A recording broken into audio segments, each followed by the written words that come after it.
And moving to news from Kenya now, where at least 15 people are missing after a 7-story building collapsed in the capital, Nairobi.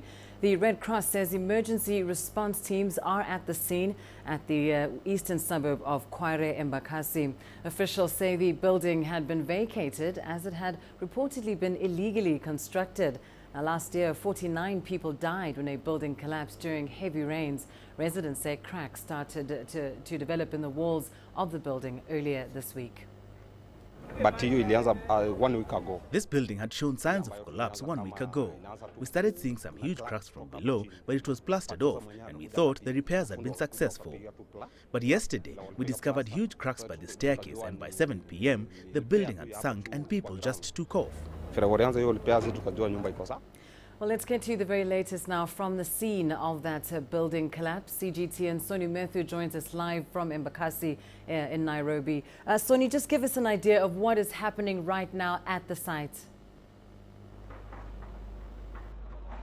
Well, Lindy, as you can see behind me, that was the building. It was at least 7 stories. And as you can see, if you can measure it with the building next to it, what can be seen right now is just about 1 floor, meaning that 6 of those floors have sunk in underground. And according to the National Disaster Management, they're saying at least 3 families from the 4th floor and 6th floor, and people who are walking around, as some of them are still unaccounted for. Right now, there are a few agencies here. There's the Kenya Red Cross, the Kenya Defense Forces, there's also the National Youth Service, among others, who are actually trying to go through the rubble and see what they can find. But as it looks, there's very little hope from their attitudes, from what has been going on, from the various trucks that have been coming and going. There's nothing. No body has been pulled out. No one has been rescued yet from the building, apart from, of course, the 128 people who left earlier yesterday.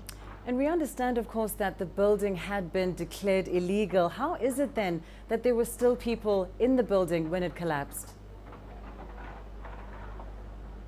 Well, Lindy, you're right. This building actually had an X on it, which means it was marked for demolition. And it's not just this building.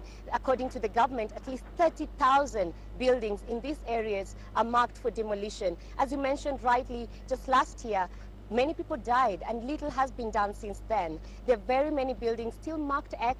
There are no demolitions, not many people have evacuated. And the governor was here just a few minutes ago, and he said the challenge that he faces is that most of these people want their rent back. The people who are being sued, they go to court. Court cases take ages to mature, so the buildings are still standing. And it's not just this one, as I mentioned. Around us, we can see various buildings that are quite substandard. All right. Thank you so much for that update, Soni Methu in Embakasi. And of course, we will bring you regular updates on that story as that information comes in.